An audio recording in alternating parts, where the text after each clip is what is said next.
வாங்க சிக்கனை வச்சு ஒரு ஒயிட் குருமா பண்ணிடலாம். 1/2 கிலோ சிக்கன் இது வந்து நான் சுத்தம் பண்ணி வச்சுருக்கேன். இப்போ வந்து இது உருளைக்கிழங்கு வந்து ஒரு 4 வேக விட்டு வச்சுருக்கேன். தோலை சீவிட்டு இது சின்ன வெங்காயம், கருவேப்பிலை, பட்டை, லவங்கம், அன்னாசி பூ எல்லாம் வச்சுருக்கேன். இது வந்து கசகசாவும் முந்திரியும் இது ஊற வச்சுருக்கேன். தேங்காய் ஒரு முடி திருவி வச்சுருக்கேன். இது பொட்டுக்கடலை, சோம்பு அவ்வளோதான் இதுக்கு தேவை. இப்போ வந்து எண்ணெய் ஊற்றிங்க. எண்ணெய் ஊற்றிட்டு இந்த பட்டை, லவங்கம், அன்னாசி பூ, பிரிஞ்சி இலை, இந்த கசகசா எல்லாம் போட்டுங்க. போட்டுக்கிட்டு இது கருவேப்பிலை போட்டுங்க. போட்டுக்கிட்டு இந்த ஒரு கைப்பிடி சின்ன வெங்காயம் அரிஞ்சு வச்சுருக்கோம்ல அதை போட்டுங்க. போட்டுக்கிட்டு இது நல்லா வதங்கட்டும். இது வந்து ரொம்ப நல்லது. இது வந்து காரமும் இருக்காதா, நல்ல வயசானவங்க, குழந்தைங்க எல்லாருக்குமே கொடுக்கலாம். இஞ்சி பூண்டு பேஸ்ட்டு ஒரு ஸ்பூன் போட்டுங்க. இது ரொம்ப நல்லாயிருக்கும். இது க்ரீமாக இருக்கும். நல்லா சப்பாத்தி, பூரி, தோசைக்கெல்லாம் ரொம்ப நல்லாயிருக்கும்.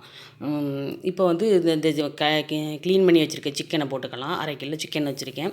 அதை போட்டுக்கிட்டு இதையும் போட்டு இது எண்ணெயிலே போட்டு இந்த நல்லா பெரட்டுங்க. இந்த நம்ம வந்து முந்திரியும் இந்த கசகசாவும் வச்சுருக்கோம்ல, அதை வந்து ஒரு ஸ்பூன் கசகசாவும் ஒரு 15 முந்திரியும் ஊற போட்டுருங்க. அப்போ தான் நல்லது. அரைக்கிறதுக்கு நல்ல க்ரீம் மாதிரி வரும். இப்போ நல்லா இதை போட்டு நல்லா பெரட்டி விட்டுட்டு இப்போ இந்த பாருங்கள், இந்த தண்ணியே இந்த கசகசா ஊற வச்ச தண்ணியை கூட அப்படியே ஊற்றிக்கலாம். இது வேஸ்ட்டு பண்ணாமல் அப்படியே ஊற்றிட்டு இதுக்கு தேவையான கொஞ்சமாக தண்ணி வச்சுட்டு தேவையான உப்பு போட்டு மூடி வச்சிடலாம். இது ரொம்பலாம் தண்ணி வைக்க வேணாம். அப்படியே மூடி வச்சுட்டு இப்போ வந்து நம்ம அரைக்க வேண்டியதை அரைக்கலாம்.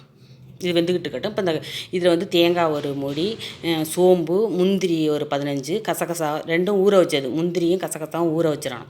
அதை எடுத்து போட்டுங்க. பொட்டுக்கடலை கொஞ்சம் போட்டுங்க. போட்டுக்கிட்டு இப்போ காரத்துக்கு வந்து ஒரு பச்சை மிளகாய் ஒரு 5 போட்டுக்கலாம். போட்டுக்கிட்டு இது அரைச்சி நல்ல இந்த தண்ணியே ஊற்றி அரைக்கலாம். இந்த நம்ம முந்திரி ஊற வச்ச தண்ணி இருக்குல்ல, அந்த தண்ணியே ஊற்றி நல்ல பேஸ்ட் மாதிரி நல்ல வெண்ணெய் மாதிரி அரைச்சிடலாம். இப்போ பாருங்கள், ஓப்பன் பண்ணி பார்க்கலாம். இப்போ கொஞ்சோண்டு நல்லா இது 1/2 வேக்காடு நல்லா 3/4 வேக்காடை வெந்துருச்சு. இப்போ வந்து நம்ம உருளைக்கிழங்கு வந்து ஃபுல்லாக வெந்து மையாகணும்னு இல்லை. அந்த அப்போ இது வெந்தோடனையுமே பாதி வெந்தோடனையுமே எடுத்து இதில் போட்டுடலாம். அந்த தண்ணியை வடிச்சிட்டு இதில் போட்டுடலாம். இது ரெண்டும் மிக்ஸ் ஆகட்டும். அந்த உப்பு போட்டிருக்கோம்ல, அது இந்த உருளைக்கிழங்குல எல்லாம் சேரட்டும்.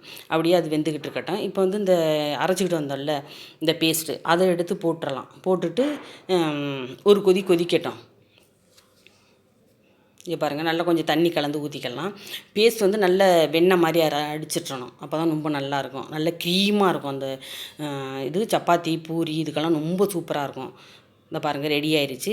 நான் வந்து இப்போ சப்பாத்திக்கு தான் இதை வந்து வச்சுக்க போகிறேன். நான் ஈஸியாகவும் இருக்கும். உங்களுக்கு வந்து ரொம்ப இது வயிறெல்லாம் புண்ணாக இருக்கப்போ இது சாப்பிட்டோம்னா ரொம்ப நல்லது. காரம்லாம் இல்லாமல், மசாலாலாம் ரொம்ப இல்லாமல் ரொம்ப டேஸ்ட்டாகவும் இருக்கும். வாங்க, இப்போ நான் சப்பாத்திக்கு தான் செஞ்சுருக்கேன். வாங்க சாப்பிட்லாம். சுவையான சிக்கன் வெள்ளை குருமா ரெடி, சப்பாத்தி ரெடி. வாங்க சாப்பிட்லாம்.